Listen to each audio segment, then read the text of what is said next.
Beetroot வச்சு பொரியல் செஞ்சிருப்பீங்க, சப்பாத்தி கூட செஞ்சிருப்பீங்க. இப்படி செஞ்சிருக்கீங்களா? ரைஸ்க்கு ரொம்ப நல்லா இருக்கும். பீட்ரூட் சம்மந்தி செய்யலாமா?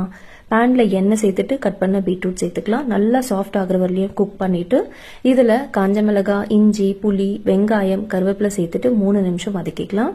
அடுத்தது அரை கப் அளவுக்கு திருவன தேங்காய் சேர்த்து 3 நிமிஷம் வதக்கிட்டு மிக்சி ஜார்ல மாத்திக்கலாம். உப்பு சேர்த்து கோர்ஸா கிரைண்ட் பண்ணிக்கலாம். தண்ணி சேர்க்காம இதே போல அரைச்சுக்கோங்க.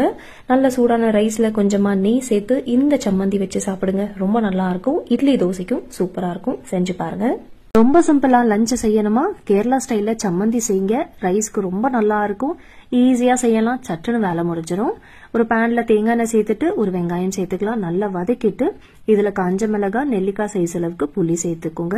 திருப்பி 2 நிமிஷம் நல்லா வதக்கிக்கோங்க. சின்ன வெங்காயம் சேர்த்தீங்கன்னா இன்னும் ரொம்ப நல்லா இருக்கும்.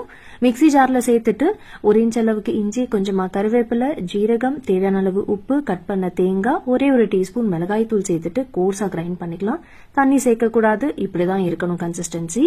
இப்ப நல்ல சூடான ரைஸ்ல சம்மந்தி நிறைய தாராளமா வச்சு சாப்பிடுங்க. அவ்வளோ நல்லா இருக்கும். இட்லி தோசைக்கும் ரொம்ப நல்லா இருக்கும். செஞ்சு பார்த்துட்டு ஃபீட்பேக் ஷேர் பண்ணுங்க. ஒரே போல சம்மந்தி செய்யாம கொஞ்சம் வித்தியாசமா ரொம்ப டேஸ்டியா இப்படி செஞ்சு பாருங்க. ட்ரை ப்ரான் சம்மந்தி செய்யலாமா? ரொம்ப நல்லா இருக்கும். கண்டிப்பா ஒரு முறை செஞ்சு பாருங்க.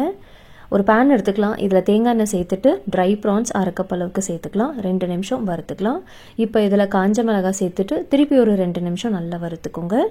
மிக்சி ஜாரில் கட் பண்ண தேங்காய், கொஞ்சமாக புளி, இஞ்சி, கருவேப்பிலை சேர்த்துட்டு 3லிருந்து 4 சின்ன வெங்காயம், முன்னாடியே வறுத்த ப்ரான், காஞ்ச மிளகாய், தேவையான அளவு உப்பு சேர்த்துக்கலாம். கொஞ்சம் கோர்ஸா இதே போல் அரைச்சிக்கோங்க. தண்ணி சேர்க்காம அரைக்கணும்.